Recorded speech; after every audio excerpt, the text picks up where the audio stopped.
right? So that's really a big deal. A lot of like ethereal concepts, but these are what make or break a group. Okay, the fraternities that have been around forever have solid ideals. Usually they're passed on from on high, from the national level, but strong organizations have a central concept of values, right? Second, this is the single best marketing secret I can give you. Ready to write it down? Request to be a service to the school. Request to be a service to the school. Every organization has their own thing that they can contribute to the school. Now for us, what we did is in our first year, we requested to perform at commencement, at graduation. We then requested to perform at the freshman convocation. Now the group has been requested, they came to us and asked us to perform in take. Anybody know what take is? Yeah? What's take? It's performance by students for whom? For freshmen. For incoming freshmen. Something like 80% of freshmen see take. 90% of freshmen see take? That's 3,500 to 4,000 students. Imagine if your organization had a captive audience for every incoming freshman. What would that mean for your organization? Right?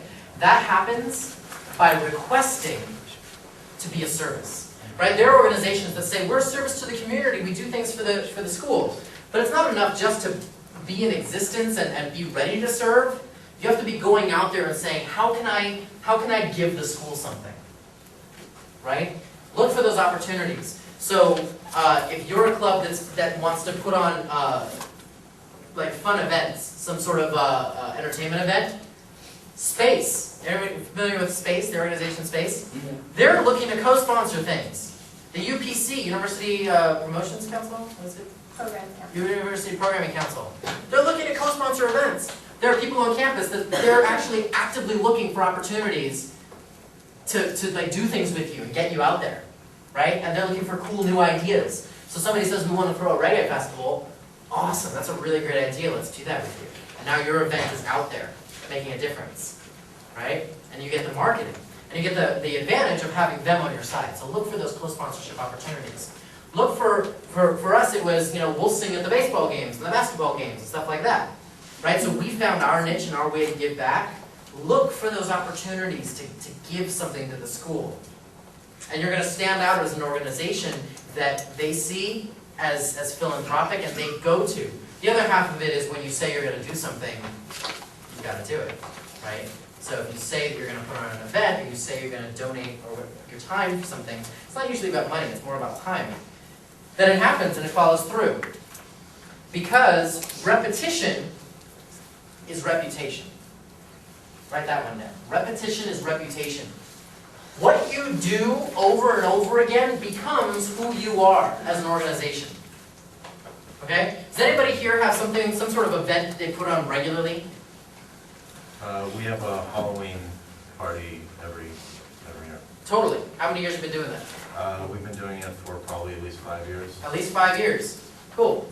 Anybody else? Something that they've been doing for several years? Usually, like this time, everyone take part of the AIDS walk. We do the annually. You do the AIDS walk? Yeah. And every year you do that AIDS walk. Cool. Anybody else have something that they do annually? Mecomicon. Mecomicon, you do annually. Hold on a second. Does anybody have anything that they do more than annually, like monthly? Anybody have anything that they do weekly that isn't just like a club meeting, but actually something that they put on? Well, we have guest speakers on weekly. There you go. You have guest speakers. You know Paul Villanueva and Ronnie? Yeah. Yeah. Al. What's that? Al, come in. Good place. So, Acasola. Does anybody know something that Acasola does every week? Perform. We perform as a service to the campus at Sierra Tower every Friday at noon. And if you want more events, you can sign up on a mailing list, right? So, look for opportunities to do that with your club. Every chance that you're in front of somebody, have something that they can sign up on, right? We perform weekly on campus. Not every club is going to have that particular thing they can do, right? But anybody here from like a step team, a dance team? Woo. Yeah? Right on. Bitch. Check it out. Maybe you guys could do some sort of performance weekly. for our group was that the members enjoyed performing, so asking them to perform once a week was like giving them the reason that they joined. Like that's what they joined for, was to do this, right? So some of your other events, look for things you can be doing, if not weekly, maybe just monthly. If not monthly, then for sure annually. What is it that our club does over and over again that we can be relied on for? Because what you do repeatedly creates who you are. Repetition is reputation. Does that all make sense to people? Like how you can really grow yourself quickly by establishing that sort of thing on campus, right? Also, be accessible, okay? You want to be someone who, it's easy for the people to come to your club and ask you to do things, right? You want to make sure that, if you have a website, that's easy to get to, that your email address is well known, that you have current contact information. You want to look for those barriers to contact and eliminate those barriers. Anything that could be getting in people's way from contacting you for things, get those out of the way so that people can come to you. And also, one of the barriers that people don't always think about is some clubs are just kind of snobby, right? You want to be a club that people love to talk to you, and they like Mel and Kathy, how many times are you walking somewhere on campus and somebody you don't even know is like, "You're in Acasola," all the time, right?